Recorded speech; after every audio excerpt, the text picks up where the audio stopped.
Is it recording? Yay, we're recording now. Hey, Mark, You bet. how Have you fun, doing, gentlemen. buddy? We'll Bruce and we'll Steve. take it over. Hey, uh, I want to welcome Dr. Mark Costas. Mark and I have been friends for several years, and he is the founder of Dental Success Everything Network, and he's got a big following. I know most of you have heard of him. He's got the Dentrepreneur podcast. Which how many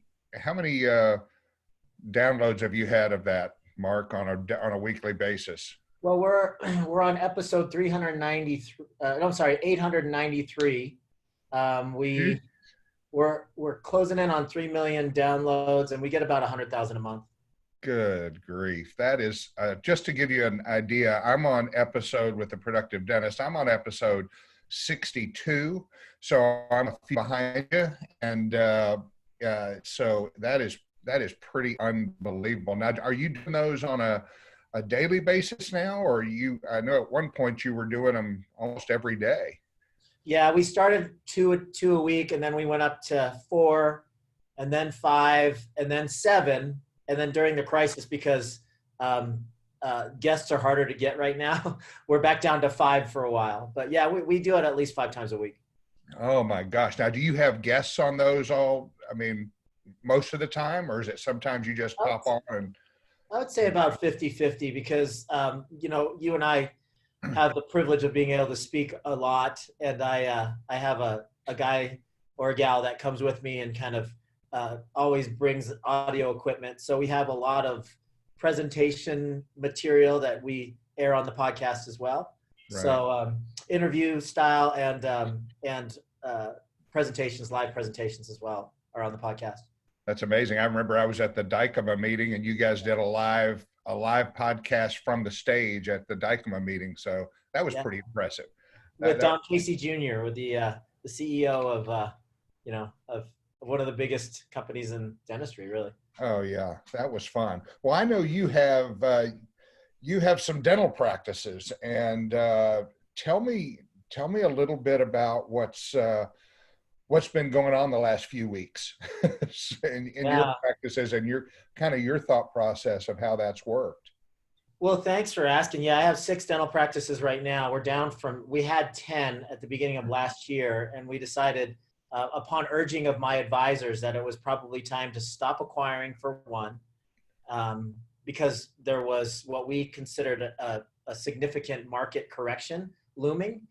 And it was very late in the cycle, and a lot of people were still borrowing cheap money and still expanding their practices. We went the other way. As the market was peaking, we decided to contract a little bit, and we consolidated some of our practices. We merged a couple of them, and we sold 2 of our underperforming assets, as we call them. So we went down from 10 to 6 practices, and now we're a lot leaner and much more profitable with the 6 than we were with the 10. So we have 4 practices in Arizona, 2 practices in California. And 3 weeks ago, life changed quite a bit for a lot of people. We had to lay off 45 people all in one day. It was a tough day because, I would never do that virtually if I could choose another way. But the only way to get everybody on the same page at the same time was a conference call. So we did it via conference call, and there's a lot of, scared people and a lot of tears, and it was an emotional day, but it was something that we had to do, but it's worked out pretty well. We've kept a skeleton crew in a few of the offices, and we just, as of yesterday, closed them all down, even to emergencies, and we're referring everything to the local specialists. But I feel so much better about things because we have at least the next 12 to 16 weeks with the enhanced unemployment benefits. So Our team is really well taken care of with the extra $600 a week. We're still meeting weekly with each office independently. We have every 2 weeks, we have a big staff meeting with everybody in the organization, so 80 plus people. And then every week we have an individual team meeting. So we're still trying to keep everybody in the loop, give them an idea of what's happening with the unemployment benefits and the PPP and all that stuff. It's just a brand new world, Bruce. I mean, we didn't know any of this stuff prior to a month ago, right? Yeah, and what's interesting is a lot of guys still don't know it. You know, we'll get. I'm sure we're going to get some questions today just on, you know, on those things. How did you know? So what you did is what I've seen a lot of offices doing, which is furloughing their employees, laying them off, do whatever you want to call it. And have you been able to continue their medical benefits that they had, or did you put that off on the side? Yeah, upon the urging of Paul Edwards from Cedar, it was his advice that said, you know, and I completely agreed with this. You don't want to be terminating medical benefits in the middle of a global pandemic, right? People need their medical benefits more than anything right now. So I'm going to sort that out with the insurance companies, but I'm going to continue to pay the premiums for everybody's medical. And I believe, I can't tell you for sure, but I believe that the PPP is going to cover at least a portion of the medical benefits. Right. Don't quote me on that, but that's what I've been told from some of my advisors. Mm. So yes, I have kept everybody on medical as of now. Yeah, that's great. I mean, it also gives them a it gives them a reason. I was reading this morning in I don't know if it's Wall Street Journal or one of the articles that people are, you know, they're making more money in unemployment than they were, you know, up working in a dental practice or working in a lot of businesses. It's not just dentistry that's affected by all of this. So, Sure. Yeah. and people are worried about getting employees to come back. And of course, right now, I think in Congress, they're talking about, well, let's extend those benefits, unemployment benefits for longer. Well, I kind of feel like that would be a mistake, depending Yeah. on what they're doing. But Yeah. what do you think about that? Have you heard that same thing about them wanting to extend those benefits further? Yeah, I have heard that, and I have mixed feelings about that. What I believe is going to happen is when we go back to quote unquote business as usual, I think that we are probably going to have to ramp up, and I don't think we're going to have like completely packed schedules right from the very beginning. So Mhm. I think it might be beneficial where some people can stay on unemployment for a little bit longer as we ramp up the job force, or the number of employees that we have per location. So I think that might come in handy. What I am worried about is what may appear what may feel unfair to some people that have been asked to come back to work, and those that haven't come back to work yet are making more money than they are. And they're now away from their families and potentially still putting themselves at a little bit of risk. Um, Sure. so I think that's again, this is uncharted territory. I'm interested to see how it all kind of Shakes out. unravels. But you know, when I'm talking to people and people are asking me questions, I am just as um, I mean, I'm just as unsure about the future Sure. as anybody else is. You know. Absolutely. Yeah, we've been doing podcasts or webinars every 3 times a week, as well as other things like podcasts and everything else. And the questions, that we get every single day just brings up another new nuance to the system. And then I'll hear from Cedar, or I hear from Kane Waters, or I hear from another account. Oh no, that's not what's happening in this situation. Or this bank told me this, and this bank told me that. Have you seen the same things on your podcasts and webinars you've been doing? Absolutely, absolutely. And it's funny that you mentioned Cedar and Kane Waters. Those to me are the two most reliable sources. But it's changed so many times with the federal government and the banks are not on the same page with what the federal government is telling us. And as of now, they're saying that as soon as your PPP funds are distributed, the clock starts, and then you have 8 weeks to spend that money. Right. And then everybody has to be back by June 30th. Well, that's not so handy if we get funded in 3 days and this thing lasts well beyond 8 weeks. So we're going to pull off potentially a significant number of people off in unemployment, pay them to stay at home, and then when 8 weeks is up, put them back on unemployment benefits. It just doesn't, it seems like a lot of unnecessary back and forth, when if they just said something as simple as you can defer that 8-week shot clock to when you feel it's appropriate, as long as you spend the money before June 30th. That would make so much more sense to me, but this hard, fast 8-week rule makes no sense to people in our situation anyway. Yeah, I've actually heard, of course, Kane Waters, and I've done the Better Business Bureau webinar. I've done the Chamber of Commerce webinar. I've done the ADA webinar, the IRS webinar. I've done all of them, and Yeah. they all have a little bit different what they're saying. So my initial understanding was, you could fund the loan, and that was as of 48 hours ago. You could apply for the loan, the PPP, and then and then originate it when you wanted to afterwards. So get in line. And Kane Waters was saying that. Mm-hmm. And then they came out yesterday with new guidance saying, okay, it looks like there's a 5-day window. I've heard from someone else a 10-day window from when it would be funded. So the bank would fund you within 10 days, which means, because most everybody I know are already done their PPP loans. They applied for them. It kind of means to me that if I hadn't, or I certainly wouldn't push it, but I'd want to move that PPP loan down further, closer to when we thought we were going to open, and that would be makes more sense from our standpoint if the government's trying to help. So I have mixed emotions about that too. I really think, from a business standpoint, all these businesses, it makes no sense for them to take this loan that's forgivable when unemployment was going to be paying it anyway. And some people are saying, well, that's double dipping. Well, it just doesn't seem that way to me. So I bet we get more guidance on this in the next few weeks. A lot of the big banks, they've got people backed up. They've got thousands of applications backed up. And I have a friend here that went to our local community bank here that does some SBA loans. She got the application in 20 minutes and got funded a couple of days later. So it is being funded, but the big banks are just backed up. Is that what you've seen too, or? Absolutely. Yeah. I mean, Chase just opened up their portal yesterday. That's who I use. And all the local banks were saying, hey, we're open now. We'll figure it out later. We're going to start processing applications. The problem is, like you said, the information is so different from bank to bank.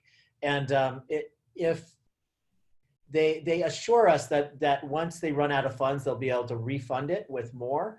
But of course, many of us small business owners are worried that that's not going to happen. So if we do delay the application submission because we don't want the shot clock to start now, and for some reason it's not refunded and we don't have any more money left in the coffers to pay people that waited, then we're kind of screwed. So what's frustrating for so many people is that it's blind faith.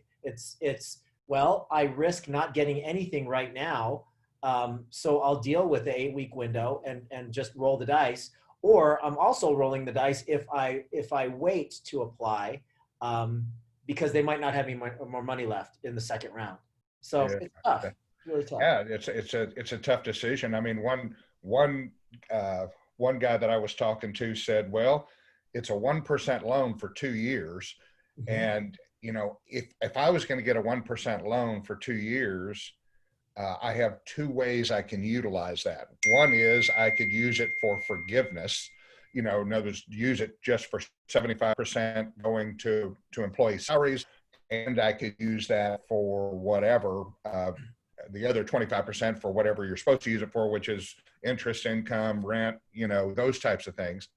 Or I could just say, I'm getting $300K at 1% and just get the money now, put it in a bank account, let it sit there, let your employees continue on, and have that money available when you are ramping up at some point after the unemployment benefits run out, or obviously if they're extended.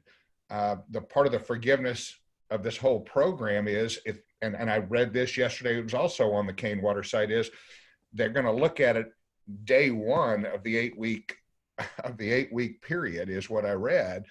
And meaning, how many employees do you have on day one? Well, nobody's going to bring back their entire team. So if you only brought back 5 out of 10, that's only a 50% forgiveness on the on the note. So it's a very it's very, very confusing. How about the idle loan, the emergency loan? Have you in your dealings, have you done an idle loan? Have you gone out and requested that? I have not. I'm open to it. I don't think that in my personal situation it's going to be beneficial for us, Mhm. but several of our members have, and that process is long and arduous, man. If anybody's ever taken a traditional SBA loan out, my first practice and build out was with the SBA, so I didn't really know any different. So I mean, it was like having a full mouth extraction. It was a full dentulation. Um, That but I mean, it was crazy the hoops they make you jump through. And from what I've heard, the idle loan, the traditional idle loan, is very similar to that. Dealing with the SBA in a traditional sense is not fun. yeah, You're not going to push it through like they are the PPP, that's for sure. So right. if you go into it with the realization that it's going to be a long, arduous process, um, Mhm. I'm sure it'll be beneficial to some people. Yeah, I'm the same as you. My first practice, this has been 35 years ago, I did an SBA, what was called a 504 debenture, and it was a long and arduous process. But I didn't have a lot of cash, and they were able to do it with me, whereas the bank said we want 40% down or 30% down to do an office, and so I was able to do that. And I think we're doing. My wife and I are putting in uh, a hotel, a boutique hotel, and a restaurant Mhm. bar in Dallas, South Dallas. We still have not closed on the SBA loan, and it has been 16 months. We're Wow. still, I mean, so I hopefully this, if it is the idle loan, hopefully what I hear it's going to be somewhere in the 6 to 8 week range, but still anything under 200,000. My understanding was there is no collateral on those. Anything above that, so uh, our problem has been we haven't shown any loss of business at this point. Right, uh, right. with like with comprehensive finance, our finance company, the revenues are still coming in, patients are still paying, even with Abella, people are still paying. So I know we have put in an idle loan with Productive Dentist Academy because we've seen a change in some of the revenue, but we'll see how that goes, from that perspective. So let me ask you this, Mark. You're out there. I know you were seeing emergency patients just up to yesterday or day before. Yesterday was my last day. Yeah. Mhm. Yeah, and how do you see things changing? Let's just say maybe call it two different periods. How do you see things changing when we open for the first, say, 2 or 3 months, and then how do you see dentistry changing over the next year or 2 years? Yeah. If you haven't been in business or owned a practice for longer than 11 years, you've never experienced a recession. Bruce, you and I have been through a couple. Yes. Um, and you know as well as I do that the practice that we left 3 weeks ago is not the same practice that we're going to return to in 8, 12, 16, 24 weeks. It's Right. going to be a completely different scenario.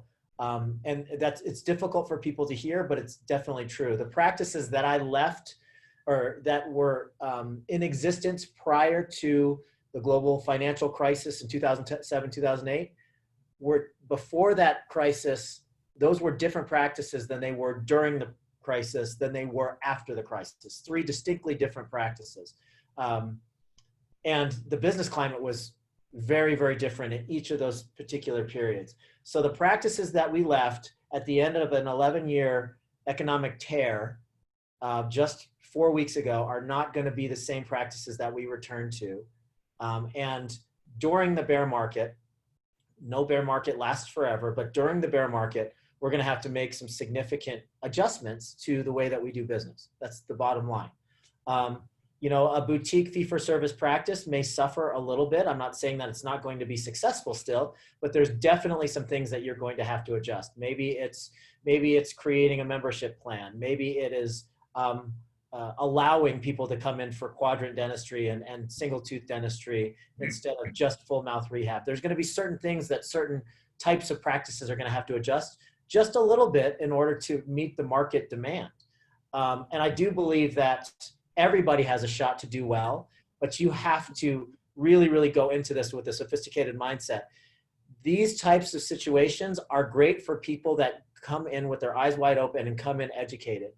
However, they do expose a lot of our flaws and our shortcomings.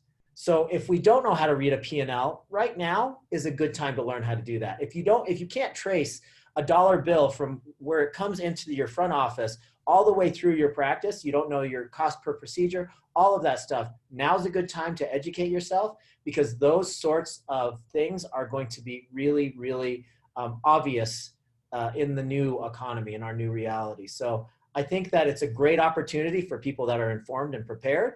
I think that just like in the shrimp boat scene in Forrest Gump, the strongest will survive and the weaker ones are going to fall off. I think that the practices that are the most susceptible right now are practices that are producing between $400,000 and $700,000 per year with elevated overheads. I think those are the most susceptible and vulnerable when we go back.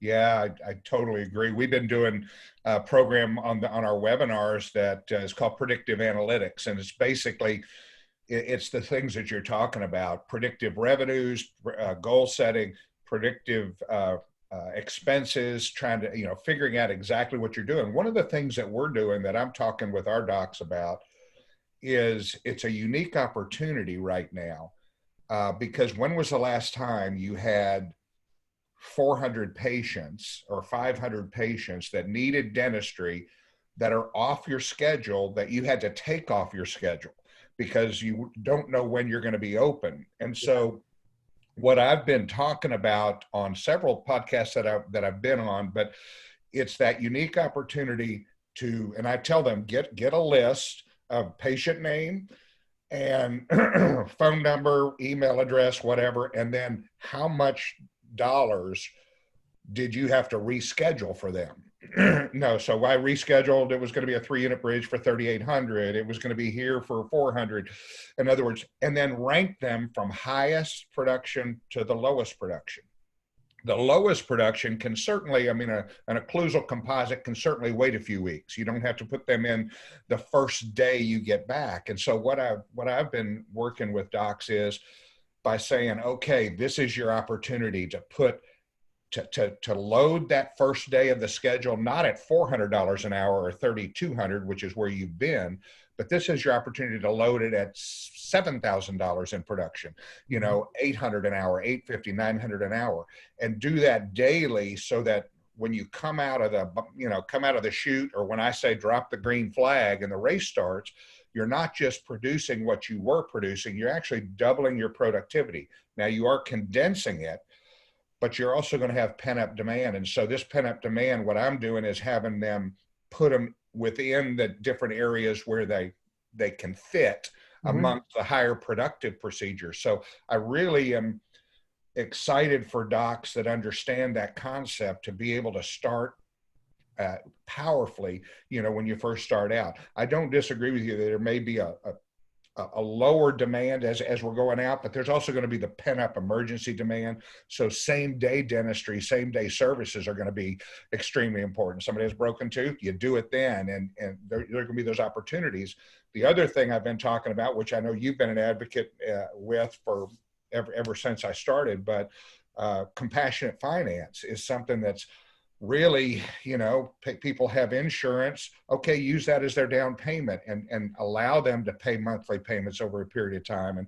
And we do a side-by-side comparison of an office that just does the 1 crown and then the office that does the 5 crowns. And I've been doing that on our webinar. And so their productivity could actually go up because you're allowing a little bit of grace period. One other thing I'll mention is that I've been kind of amazed, but we're going to keep doing these webinars and I'm going to keep sharing with patients, with docs, is we haven't seen a huge drop in payments. I was afraid, we get this situation. I know the government's got people on unemployment, and there's some employees, like my daughter's a school teacher here, and she's making full salary right now. So they still want to pay their bills. And through compassionate, we have not seen a drop. I'm anticipating a drop, if this keeps going on to May and June, but we're not seeing that. And same with Abella, our account receivable software. We're getting monthly payments in for docs. And one of the things I didn't tell you, but I may have told you a few days ago, but we've waived the entire fee for Abella. There is no cost to do Abella until July 1st. So we will actually load the account receivable software and do the program, and it won't cost. And come July 1st, you will have collected for 2.5 months monies that were owed to you, because most of your employees are at home. You'll actually have collected money.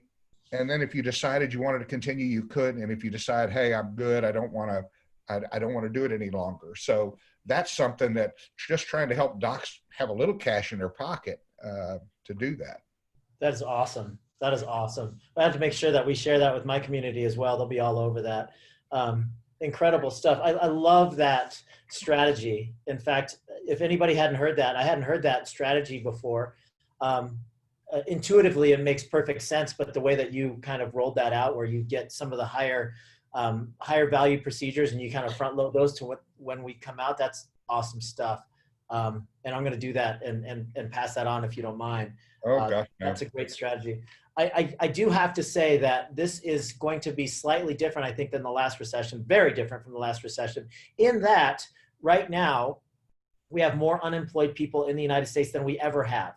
We're going to shoot way past 30% unemployment. I think we probably already have. And if people don't know this, the Great Depression was 24% unemployment. What's different is that unemployment number has ballooned up huge, and it's going to contract very, very quickly when this pandemic starts to fade. So that's not a true 30%.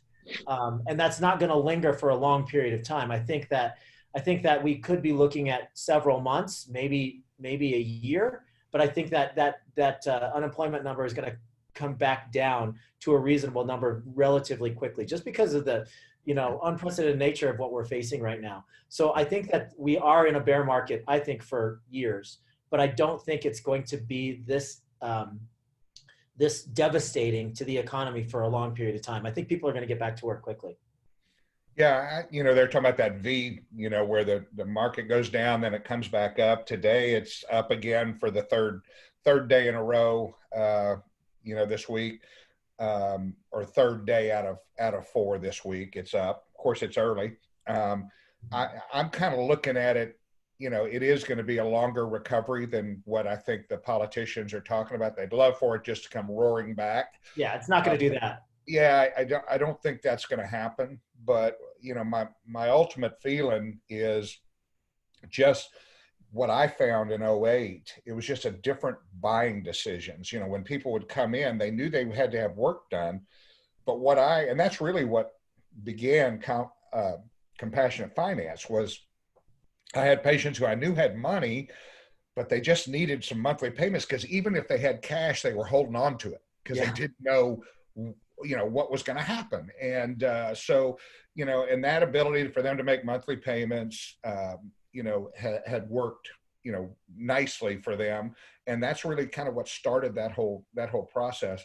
When I look at, and I've been talking about this on our deal, when you have people that are coming to you now and they've lost 40% of their savings in their 401k, they think differently for expenditures. So we're going to have some different options for them.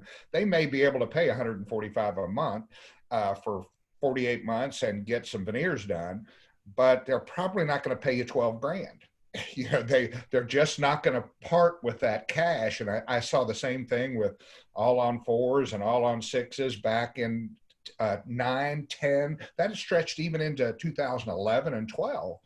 And then, the market kept rising and we got back into more of a bull market buying. And, but now we're going to see different things.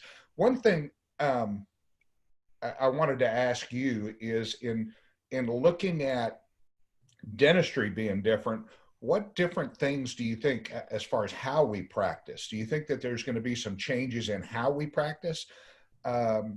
Dentistry, from sterilization to What are you thinking or hearing in preparation for that?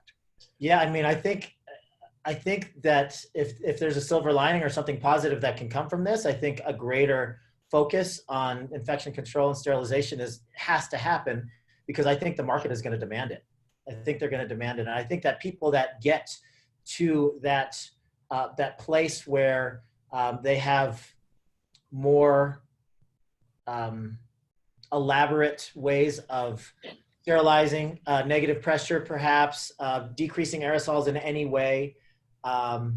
Those air filtration units are really, really big right now. I mean, they're selling hundreds of those a day, even in this climate. So I think that if that happens, we just have to make sure that we share it with the public, and that's going to be one of the big differentiators as people come back, because people are going to be skittish to come back into a healthcare setting in general. But if we can assure them that we are, top notch as far as our infection control, I think that's going to be a huge benefit to anybody that can pull it off and share that with their patient base and the greater community. I think they're going to benefit greatly from that.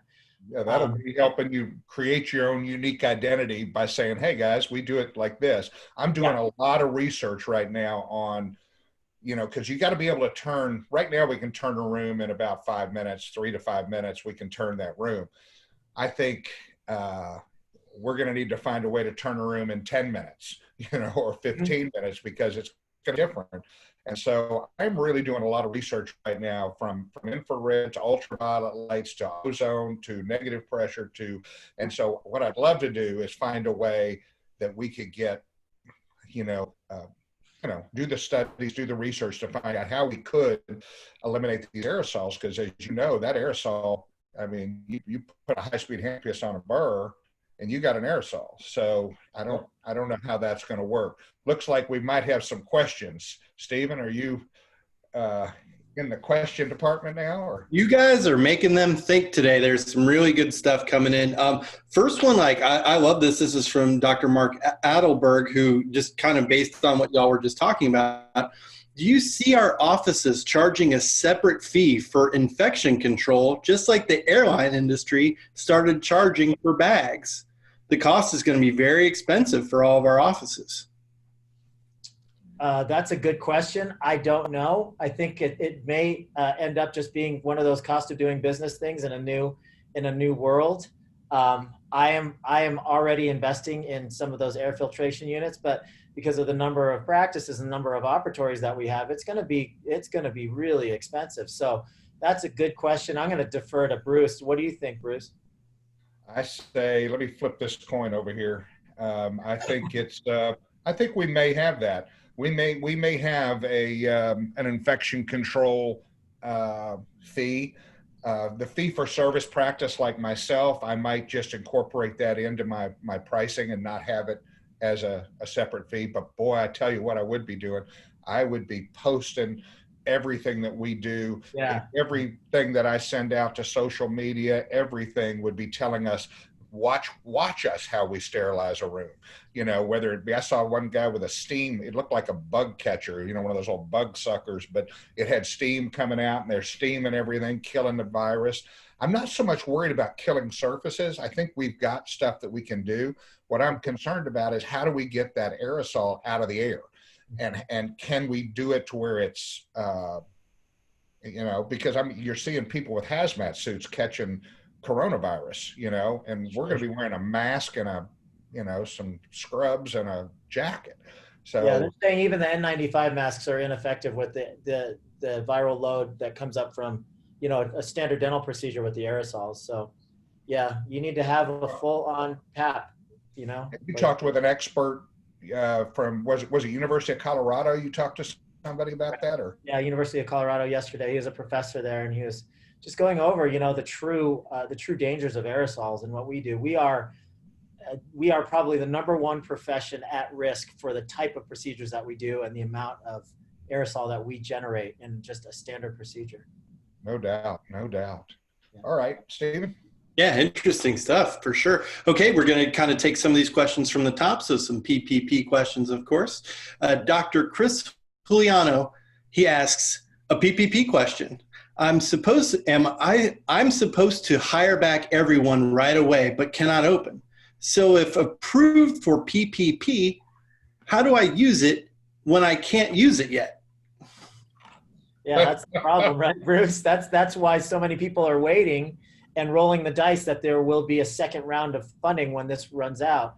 And then the other camp is, nobody's right. The other camp is saying, I'm just going to make sure that I get this and then figure out what I'm going to do with the funds if I even get them. So 25% of those funds at least can go to operating expenses. 75% needs to go to payroll. If you can't open in that 8-week period of time, you're going to have to take people off of unemployment, pay them to stay at home, put them back on unemployment. It just does not make any sense, but at least you get the 25%. That's the conventional wisdom. At least you get the 25%. And that's Yeah. We should be happy for that. Bruce, I don't know.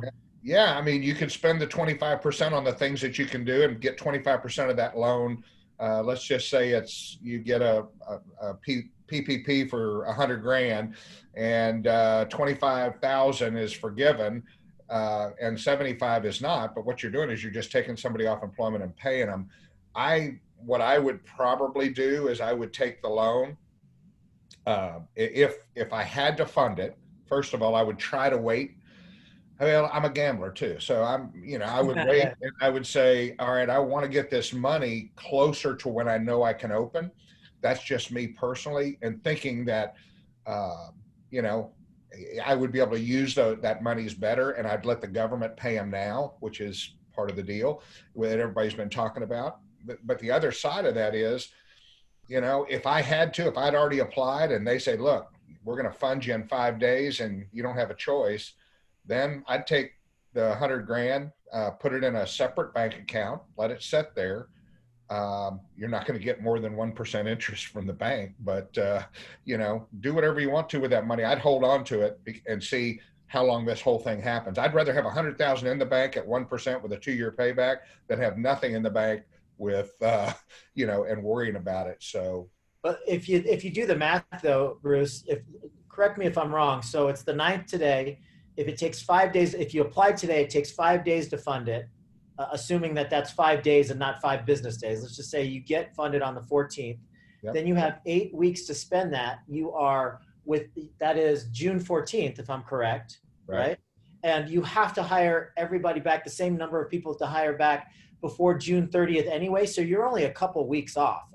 We're only talking about a couple weeks differential there. So you're disqualified from 100% forgiveness if you don't hire the same number of people back by June 30th anyway.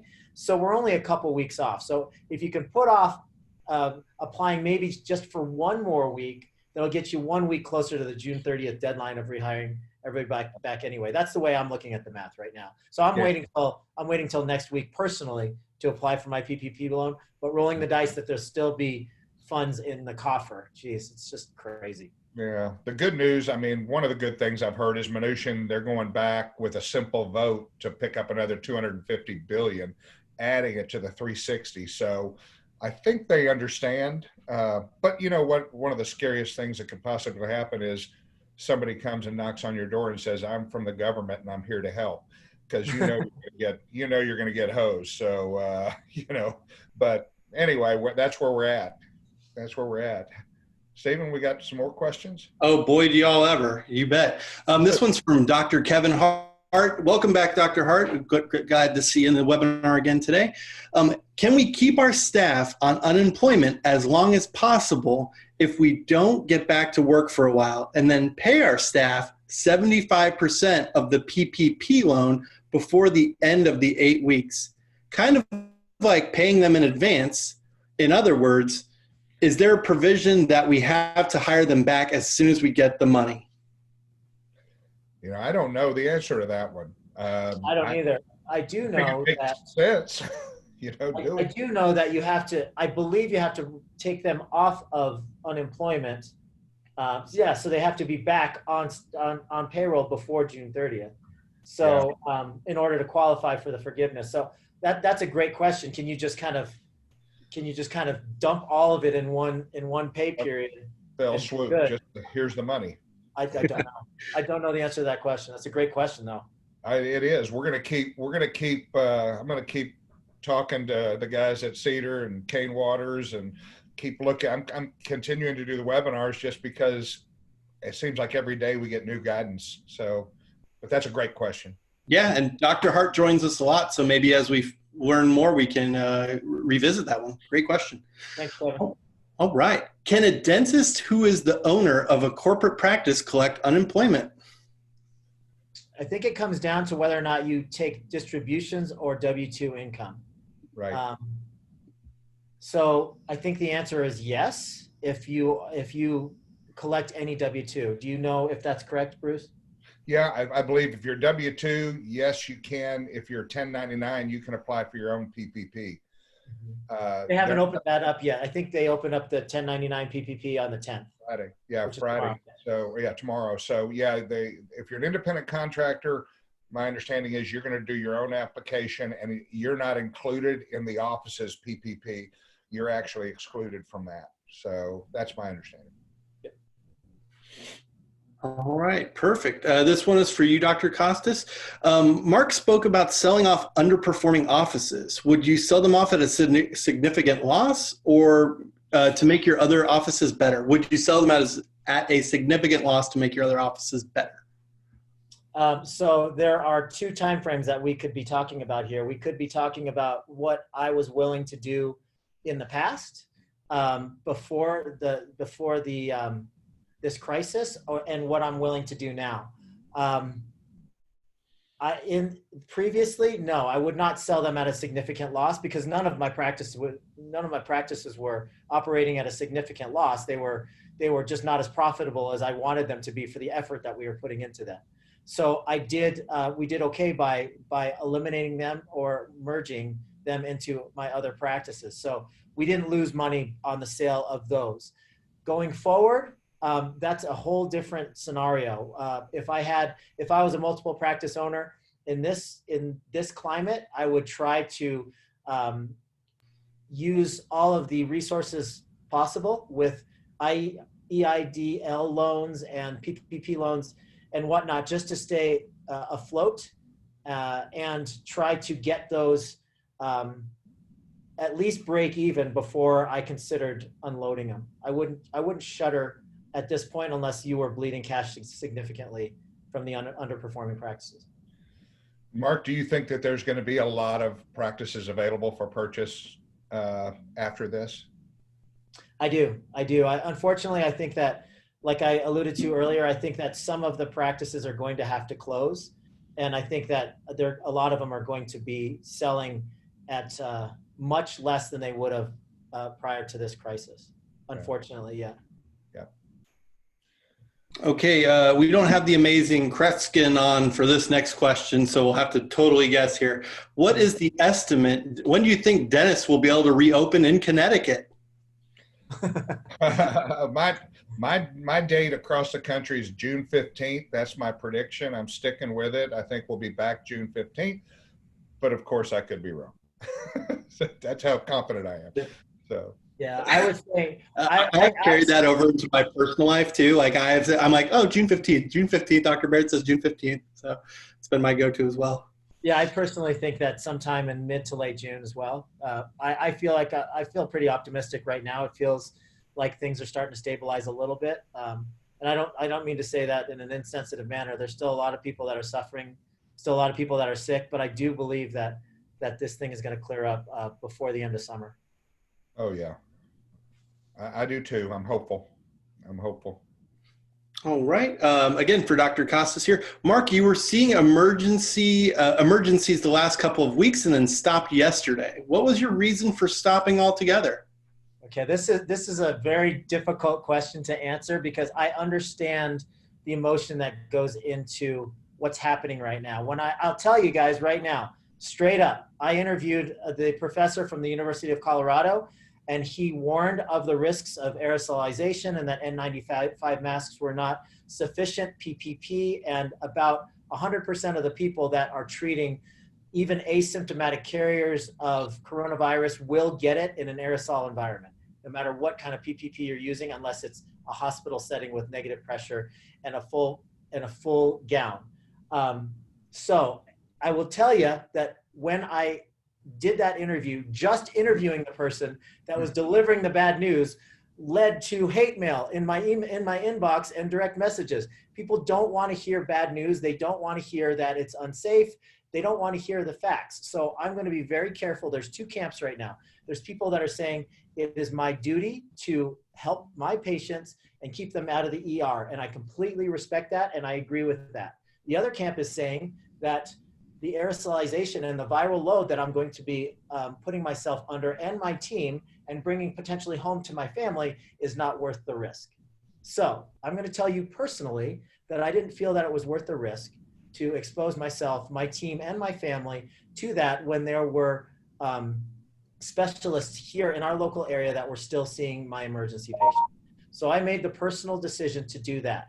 I'm not judging anybody that chooses to stay open for emergencies, and I completely understand both sides of this debate. And I was talking to Bruce about this yesterday. I went on a walk and he and I were just chatting. I don't believe that this should be a topic that should cause divisiveness within our profession of dentistry. I think that the facts are out there. Some people believe that those facts are exaggerated. Whatever you believe, I think that right now is the time that we stick together as a community of dentists and as a profession, and we don't use this as an opportunity to quarrel with one another. That's a personal decision that I made, and I think that that's best for myself, my family, and my 6 practices. So that's all I have to say about that. Good answer. Good answer. I think it's I feel the same way. You know, you have to make those decisions individually, and no one's right, no one's wrong. I mean, I've had a history of some heart issues and some, you know, if I go in and I'm going to be 65 here in a few months, and you know, I'm kind of a really super high risk, but also you don't know who you're going to expose when you go home and you see grandma and grandpa, or you see whoever. It's a scary, it's definitely a scary time. There's no question. So I think that's an outstanding answer to a very difficult question, Mark. Thanks, Bruce. 100%. Dr. Carrie Goldstein asks, have any dentists been funded with PPP already? So do y'all know any canary in the coal mines who have gotten through? Bruce, you said a friend of yours got funded, but that was a non-dentist. I don't know of anybody that's gotten actually funded. It was a non-dentist right here in town, went to the bank, and they've already been funded. She said it took her 20 minutes to fill out the application. There wasn't a long line. It was just, you know, I mean, it's like the small banks, and that's what I've heard now more than once. You know, you go to the big banks, you get in a long line of 14,000 people that they're waiting to help. And you go to the small community banks and they're funding them. So I don't know what the right answer would be, what to do. I think I probably would go open up a checking account at a small bank out somewhere and get my PPP. Some of them aren't allowing new accounts to be opened. That's right. Yep. That's right. All right. I know Dr. Costas has a hard stop coming up here, so I'll do a few quick questions for him that are kind of geared to some of the things he said. And then Dr. Baird will stay on and we'll kind of answer some of the additional questions that are kind of more jump balls. All right. So Dr. Herb Salisbury asks, what filtration system are you shopping? Oh, gosh, I forget the names. They look like an elephant trunk. And there's a black version and a white version. And we are in the process of negotiating price. They cost about $2,000 retail. We're trying to negotiate down because we have a large buying group. We anticipate that we're going to be able to get them down to about $1,500. And they are units that are per operatory. So if you have a 10 operatory practice, you're going to need to bone up and buy potentially 10 of those, or find the rooms that you're going to use aerosol in if you're going to go that direction. We're also looking at ozone water sterilization with ozone as well. I'm sorry, I don't know the brand name. Right.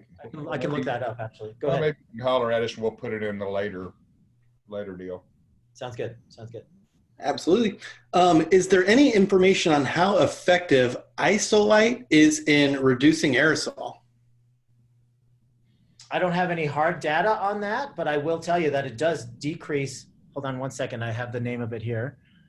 Sentry Air Systems. Sentry Air Systems is the unit that we're shopping.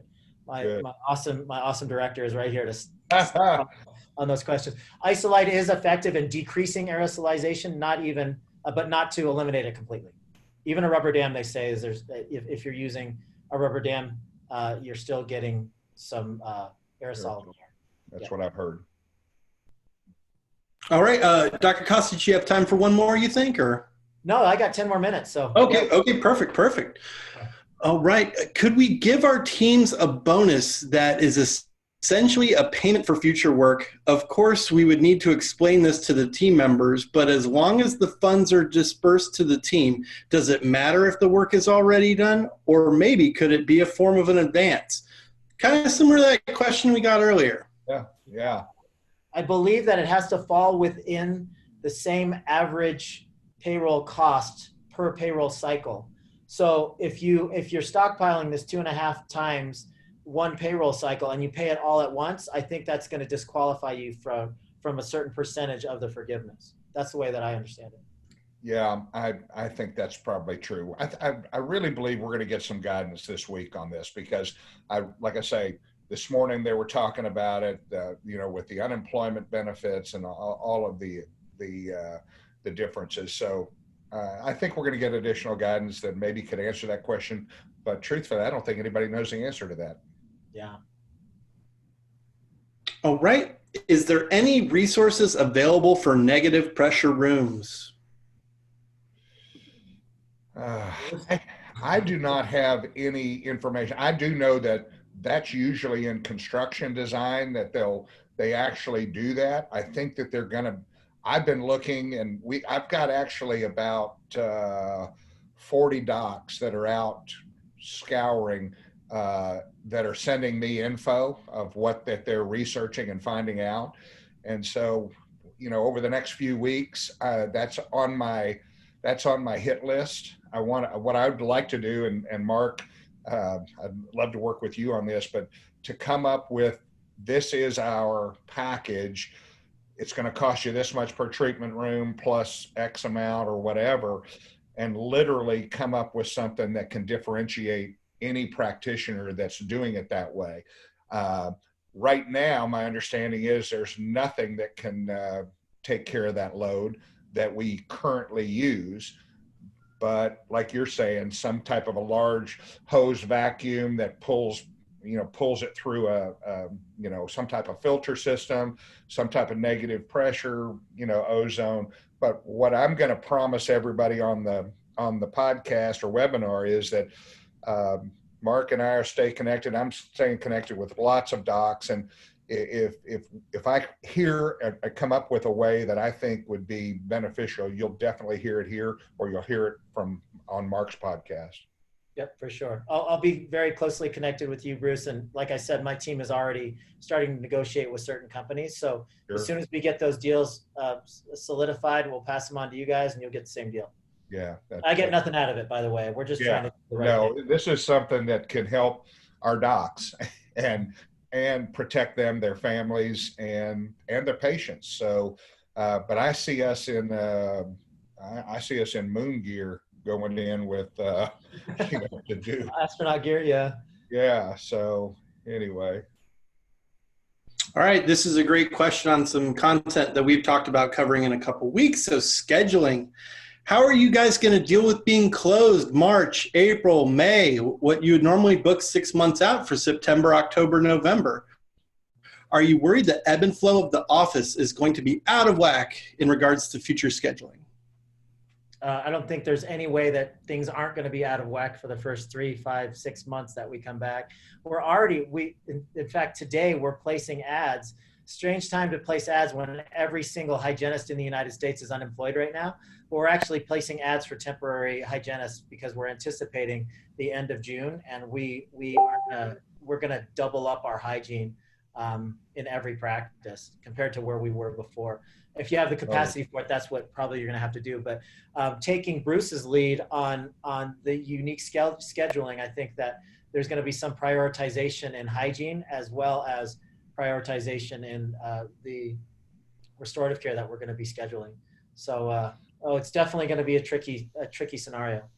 Yeah, my goal is to actually, for our docs, my goal is for them to be just as productive year to year, from 19 to 20, which means you got a lot of makeup time. And, but if you don't know what it was and you don't know where you're at, you're never going to get there. And I've had situations in my practice where I had an associate leave who was a good producer, took 6 employees with them and left. And I was like, okay.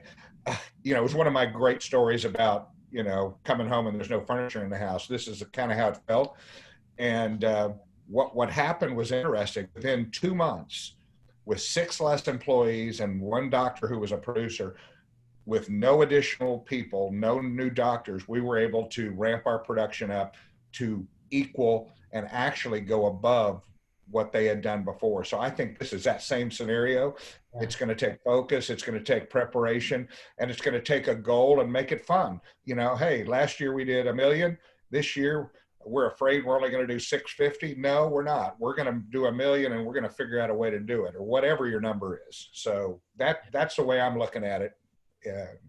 From my perspective. I love that point of view. I love that insight that you're sharing. I don't want to be disrespectful to anybody out there, because people are suffering, people are dying, and everybody's going to know somebody that's been directly affected by this. But this sort of time it's a little bit exciting, right, Bruce? I mean, there's some challenges ahead of us, and leaders step up to the challenge.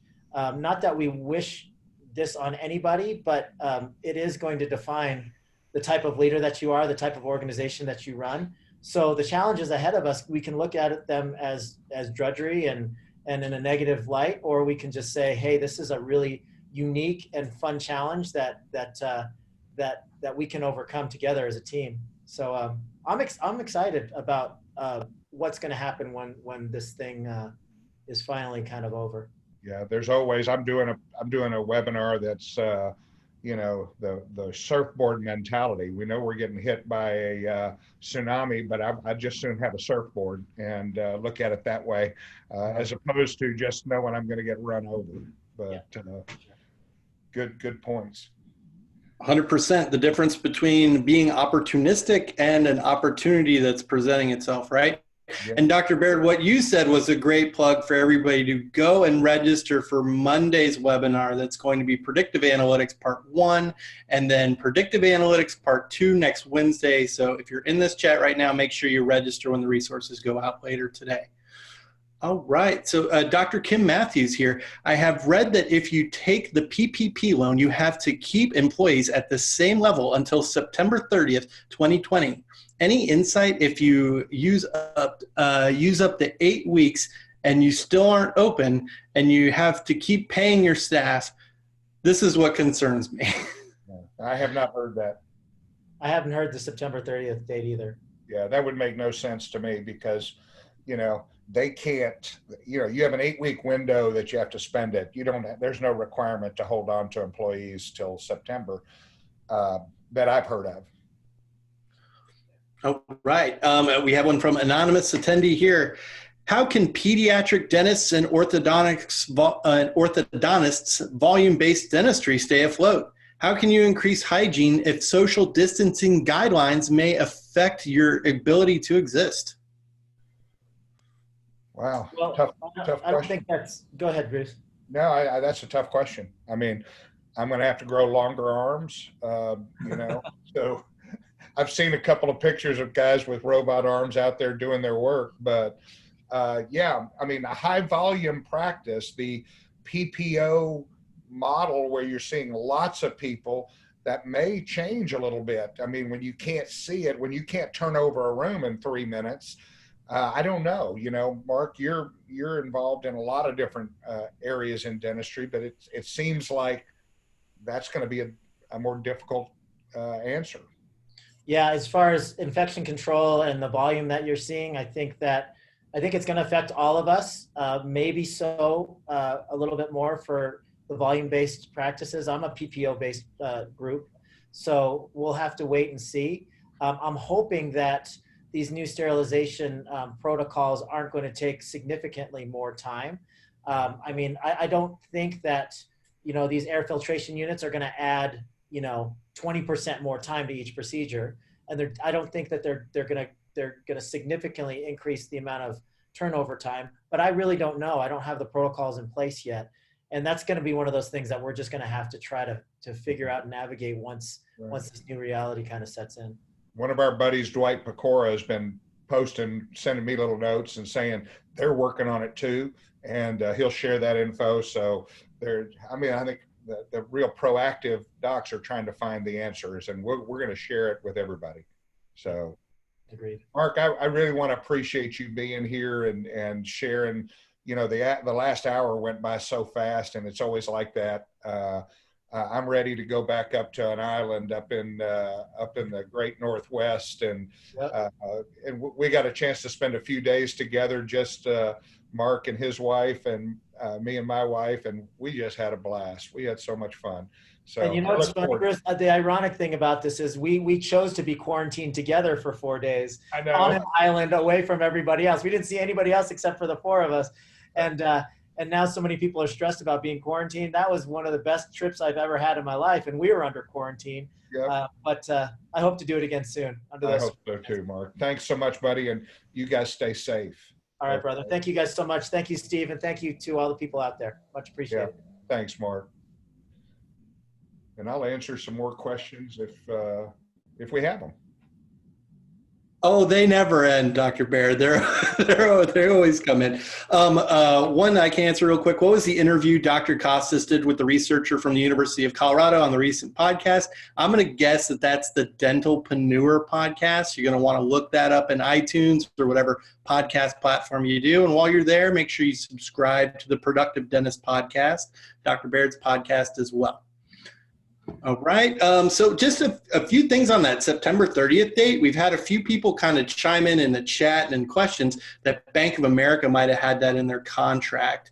Here's one that says, Bank of America was requiring that we keep employees until September 30th at the same wages as before. That is why I have not applied. So it might be one of those. I wouldn't apply either because you don't know what's going to happen. And I would, again, find a small community bank and work with them because these big banks are in my opinion, they're probably trying to hose us. We just don't know it. Exactly. We have a Dr. Brian Baird here, so I don't know if there's any relation there, but it could be. He has a great question. Brian, be sure to put in the chat if you are his long lost cousin or anything like that. I think it's okay. Probably. What if I hire a skeleton crew of 3 friends to keep the same number of employees for 8 weeks? Leave the original employees on unemployment. Do you fund the 2 dentists and the 2 hygienists? Fund the 2 hygienists, 2 dentists and 2 hygienists at full pay, at more than they're making on unemployment, and the other 3 assistants/receptionists make the same wages that your staff is making. Fund the building. This is quite a scenario here. Fund your building, equipment, leases, and utilities. While dentistry is still under mandatory shutdown, you market and prepare for when you lift the shutdown and hire back your 3 staff before June 30th, and you're off. You know, necessity is the mother of invention. And, you know, that could very well work. I don't know. I haven't heard of anybody doing that. But it could very well work. So I don't know. I don't know the answer. that was a good one. Can you repeat the podcast name? Yes. Mark Costas's podcast is called Dentalpreneur, like entrepreneur with dental in front of it. And then Dr. Baird's is the Productive Dentist Podcast. Yeah. All right. Let's see here. Somebody said they didn't get the name of the air filtration system that we mentioned earlier. I don't remember if Dr. Costas mentioned that or he did. He said it, but we'll get the name and you can include it in what we send out this afternoon. I will try to get that in the follow-up. Dr. Michelle Johnson, and welcome back. Good to see you in here again. All right. What if we bring? This is from Dr. Jonathan Torma. What if we bring back the staff and we just find we don't have enough production to keep them? You know, those are really tough questions. Again, you know, it kind of depends on what kind of practice you've had, where you've been, what kind of, you know, if you have this this load of patients who you had to take off the schedule that needed dentistry. Again, I think this is our opportunity to place them exactly where we want them in our schedules to be productive. So I think that if you did that the first 2 weeks, 3 weeks, 4 weeks, I personally believe you could double your usual production. Meaning, if you're used to doing 60,000 in a month, you could do 120,000, which means you made up for one bad month previous, where you had no revenue. The and at some point that may go back down where you don't have as much volume. My preference would be that's the time to be doing marketing when we are back open. It's also the time where there's pent-up demand for emergency services. So same day dentistry. I really believe for a dentist that's been doing 500 an hour or 4,000 a day, I really believe that they could be doing 8 to 10,000 a day every day once they get back. And once you get to doing that, you don't ever want to go back to the old way. So you're going to learn new things. That's what we teach at Productive Dentist Academy, is how to do the schedule, how to run those things. So, and I'm going to send out to everybody some kind of a new community area that you can kind of come, and we're on all the time with Productive Dentist. We even have some compassionate finance stuff there and some Abella stuff. One thing I would like to do is send out just the Abella webinar, just that portion, and then also send them out the other for compassionate finance for anybody that's listening. We'll send those out. I think it's the offer on Abella is just too good to pass up, and we've got 250 people that have signed up, and they're actually collecting money now. What I'm seeing on average is about 4,000 a week, so hey, picking up an extra 4,000 a week, you do that for 8 weeks, I mean, you just picked up an extra 30 grand. So and it's at no cost. So look at it, listen to it, and I think you'd have some benefit there. Yeah, Abella with the sign up fee, with the normal price, it pays for itself almost for a complete year the first time you kind of plug it in. So being able to use it for this free trial is tremendous. I will put links to Dr. Baird talking about Abella and links to Dr. Baird talking about compassionate finance in today's webinar, as well as a copy of this one as well. So click some of those links today. What is the name of Dr. Baird's payment plan? That would be compassionate finance. Yeah, compassionate finance, and we'll send you a link to that so you can listen to me talk about it. It's going to be something that my expectation, just like in the dental practice, doubling our productivity by scheduling people a certain way. I think what we're going to see with our compassionate finance business is I think it's going to triple, quadruple in the next 6 months. So, and we've done, over 300 million in notes helping dentists do their own financing. I can see this going up drastically because of need, because people are going to need it. Their FICO scores are going down, and they're not going to be approved as easily for third-party financing. And the money situation, even though they're expanding it, it's actually tightening among the banks. So that's not guaranteed. And it's kind of a shameless plug here, but like we talk about the amount of people who are still remaining to pay on compassionate finance during this time. You can also go to our Facebook page and see the 5-star customer service review that we have there. And we have gotten reviews in the past 2 weeks, dozens of people just coming in thanking us for helping them during this time. So it is definitely, affordability wins the day for sure. I agree. Century Air System, that is the one we're looking for. Thank you to everybody in the chat who mentioned that. I do appreciate it.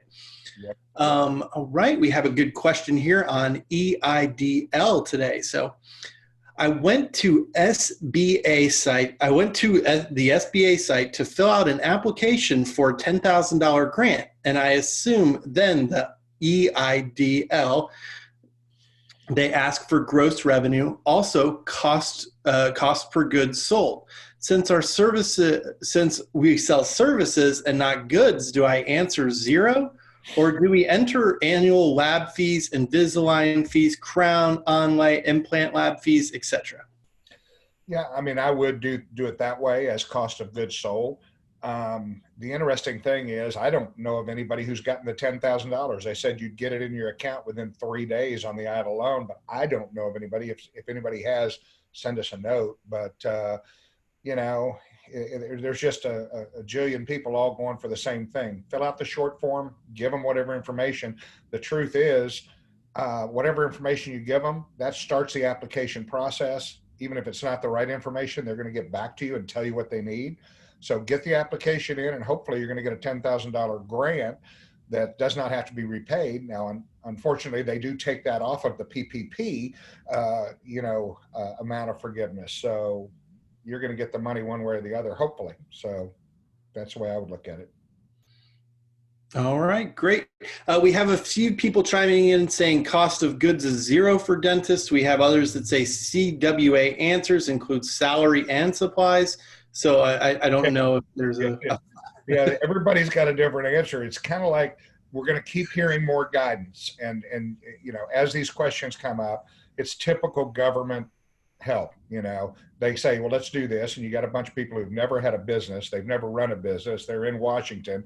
All they are politicians, and they put some plan together without any knowledge. And you've got Mnuchin up there. What a great guy. But hey, I don't think he's ever owned a business, and he's our guy getting this out. So, and I'm sure he has, but anyway, it's part of the problem.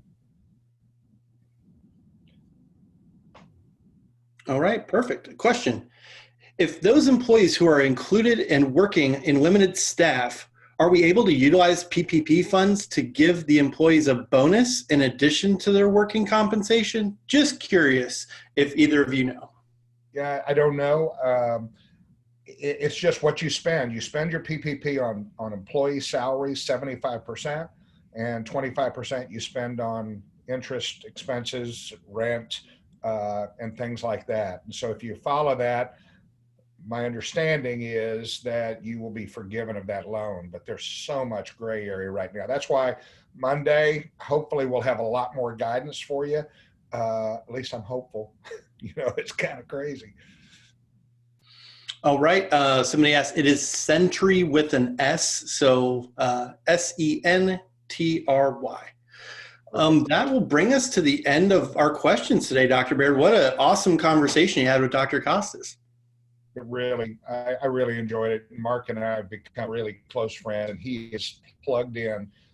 He is plugged into the dental community like no one else. So I really appreciate him being on today, and appreciate everybody being on.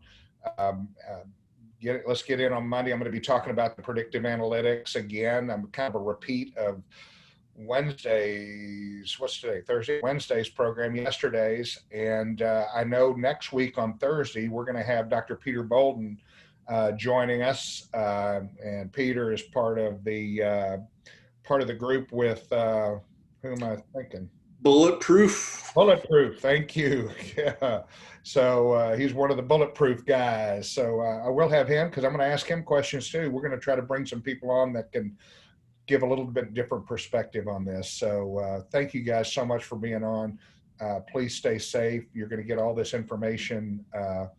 It'll be sent to you today, and I'll be giving you guys some more information about maybe some ways that we could stay connected on an all-day basis through our chat rooms and stuff that we have in our community. So we'll do that. Thanks, Stephen, for your work, and stay safe, everybody.